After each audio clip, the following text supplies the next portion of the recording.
Welcome back to Real Estate Mindset. Today's video is going to be absolutely bonkers. It's just getting really stuffy in my studio. I wanted to take you guys outside so we could get some sun. Hopefully it helps our mindset. Hopefully it helps us with our positivity, and that's what we'll do today. And today's video is going to be on GeekWire article that's going to break down the situation with Redfin. Y'all, there's my wife. She's actually driving me. Say hi, Shara. Hi. That's my wife, you guys. Without her, I would be a hot mess. So anyways, the name of this article that we're gonna read today is titled, Redfin's latest layoffs come a few months after it said housing market has started to recover. So very catching headline. And to me, that screams their toxic cheerleading and over-optimism are blindsiding themselves. So even though all of these people, and this is a really good video, you guys, because there's a lot of people that say the housing market has bottomed, the housing market is rebounding. So I want this article to kind of serve as a warning on what over-optimism can do. Now, obviously, people lost their job over it, and the company is suffering drastically. They had over $1 billion of losses, y'all. I think it's $1.5 billion in losses in just 2022. Now, having said all of that, I will still say that at least Redfin gives us data on a weekly basis to analyze. So for that, I do thank them. But before we start reading the article, I forgot to remind you guys that during this video, I'm actually going to take you guys to a property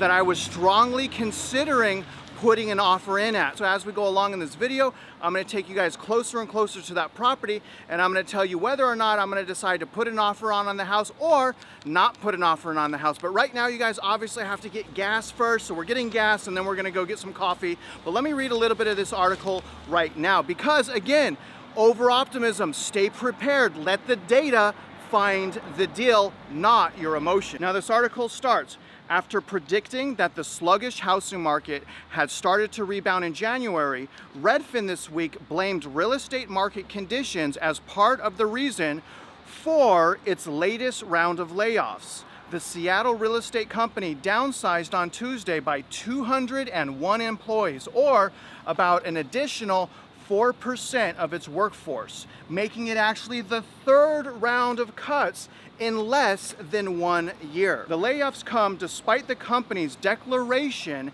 at the beginning of the year that the housing market had begun to recover. We're not out of the woods yet, but home buyers are coming off the sidelines. He cited increases in the number of users requesting tours and contacting agents to start the home buying process. And what really drives me crazy here is I don't even think that these people are equating in a recession to what they're doing. If people just, plan for the worst, you can hope for the best.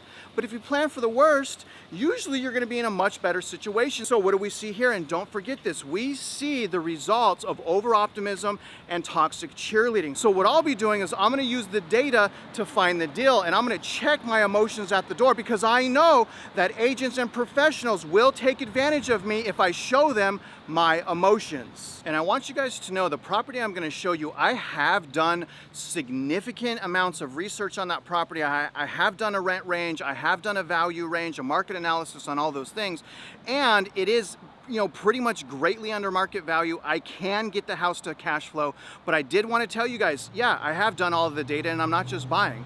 But you guys, right now we're going to stop and we're going to get some Starbucks real quick. Don't hate me, I don't get Starbucks often, but when I do, I certainly enjoy it. You guys can see Starbucks behind me right there. See that?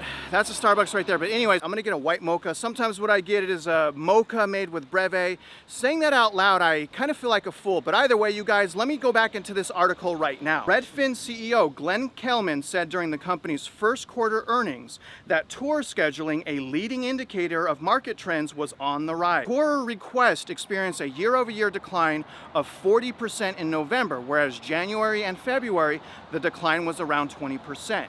After the market bottomed out in November, when mortgage rates were over 7%, buyer demand started to return when rates ease. But as the year goes on, buyers are struggling to find homes because rate-locked sellers are holding back and constraining transaction volume.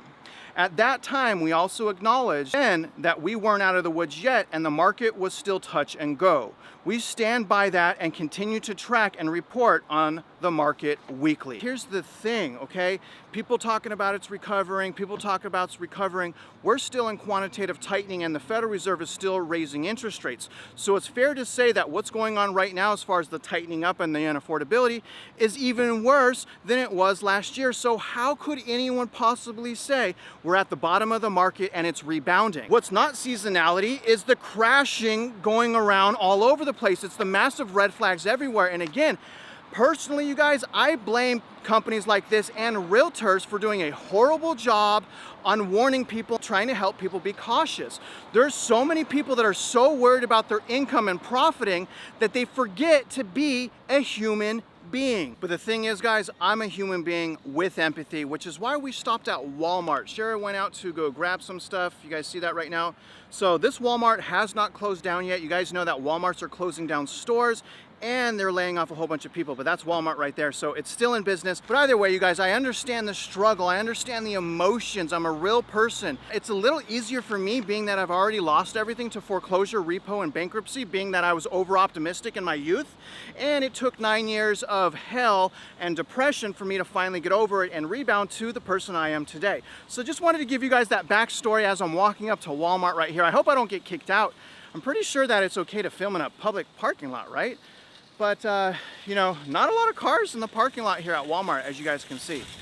But anyways, guys, let's jump back into the article right now. The company has consistently cited lagging supply as a key factor in declining home sales. In a report released Thursday, Redfin data journalist Dana Anderson wrote, "People are reluctant to sell because they don't want to give up their low mortgage rate. It's hard to find another home to buy, and many Americans recently moved." For 8 consecutive months, again, 8 consecutive months, new listings of U.S. homes for sale have been declining at double-digit rates, with a 25% drop from the same period last year in the 4 weeks ending April 9th, the report found. But here's the thing.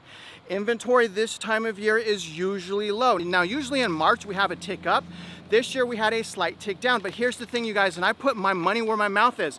I put bets down with some of my subscribers, Jeff M., Vital Signs, Johnny I Fly, all of us have a gentleman's bet. I'm saying that this year we're gonna have almost double the active inventory count, which will be at about 1 million. The other thing is this, we're going into months of historical inventory dump and drop. You know, so again, in a couple months, inventory should start flooding most of the metro areas. And remember, always remember this, I look at both national and local markets, but when it comes to you purchasing your own house, you must become an expert in your own local housing market. And what I mean by being an expert is understand and review the data in the area that you want to purchase. For example, the house that I was strongly considering was being sold for $90 a square foot.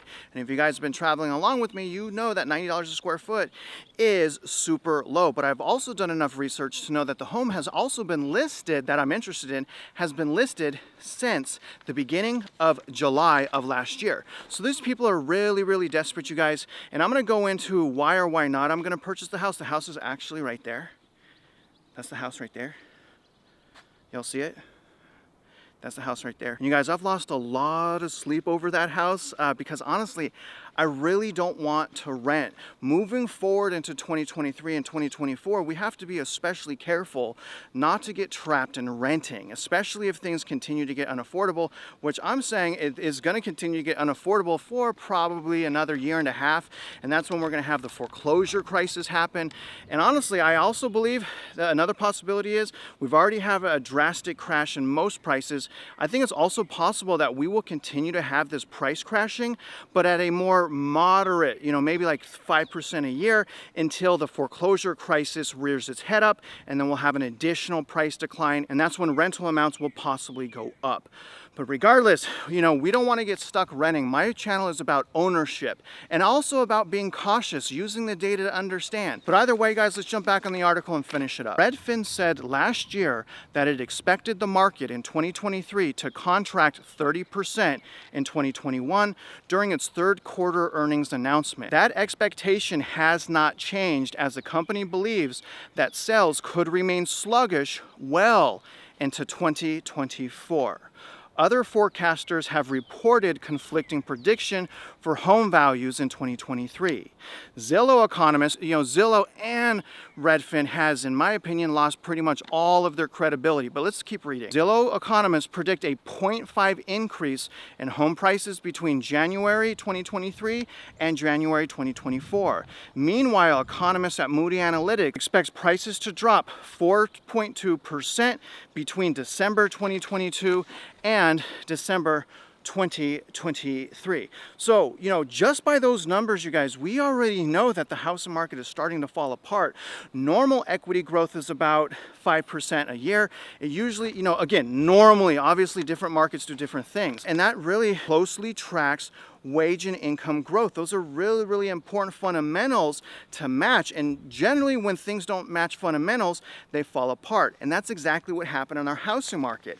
Housing went up about 40% in value in about 2 years, a little over 2 years. Now, obviously income did not go up for the average person 40% in just 2 years. And it is because of the lack of fundamentals that I'm saying, and I believe that the housing market is on an extremely hollow foundation, and it's fixing to continue to crumble and fall apart. But what do you guys think about this neighborhood? When I go to a house, I like to walk in the neighborhood during the day, listen for dogs barking, just check out the neighbors and things like that.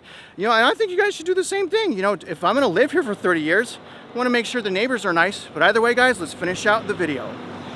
So I'm gonna do the final scene here. This is the park in the neighborhood that I was thinking of purchasing in, or the house that we just left. So again, especially if you have children, I personally believe that these types of things are important to do when looking for the house of your dreams, because you don't want to wait until you've already moved in to check, the neighborhood, your neighbors, barking dogs, planes flying over, railroad tracks, all of that stuff. So walking around the community, y'all. So I'll finish out this article and then I'll go over, what I plan on doing next with the house that I have found and showed you guys, because again, $90 a square foot, y'all. The average price per square foot for sold homes in 2022 was $140 or $148. So it was 140 something, okay? So the fact that it's $90 instead of 140, that's appealing. So I'll go over that, but again, let me finish out the article and let me throw it up now. Redfin has already made a series of cost-cutting measures in response to its predictions of a declining housing market. Not really predictions, it's like the data, but that's okay, let's keep going.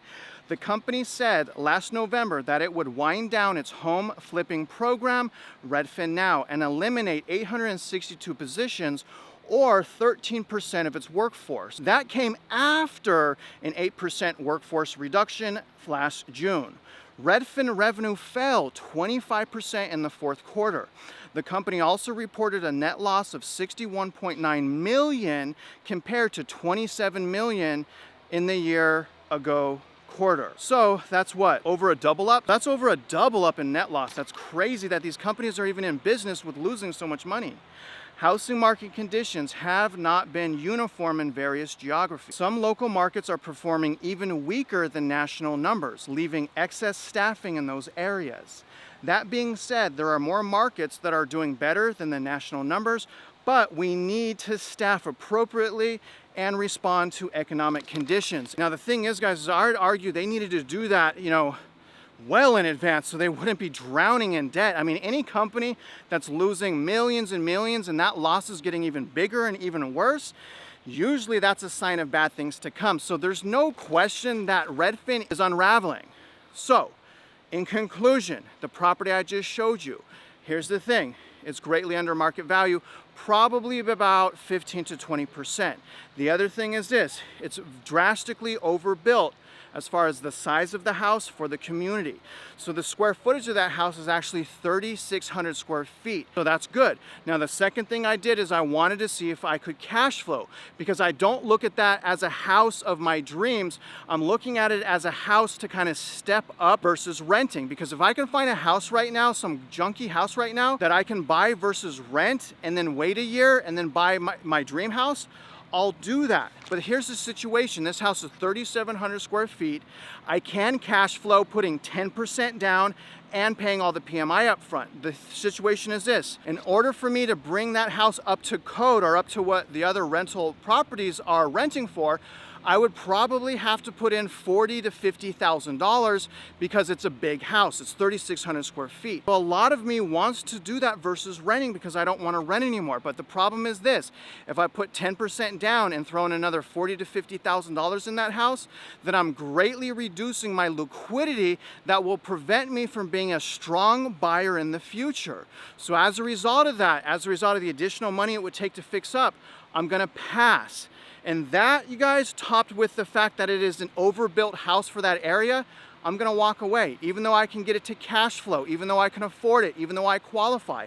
It's not a house I love, it's just a step-up house, and I just don't want to expose myself that much and spend a lot of my savings on a house that I don't picture myself living in forever just to barely make it cash flow. Now, if that house was 2,800 square feet, then I would strongly consider it, but the disadvantage is it's just so big, and that's probably why it's been on the market since July. But regardless, my point here is, guys, don't be over-optimistic, be cautious. This is the biggest financial transaction of your life, so treat it like that. You guys see what I'm saying? Use realtors. If you're not a realtor, use realtors to do market analysis in the area that you want to purchase in so that you too can become an expert in your local housing market. And here's the good thing, you guys, it's not even that hard.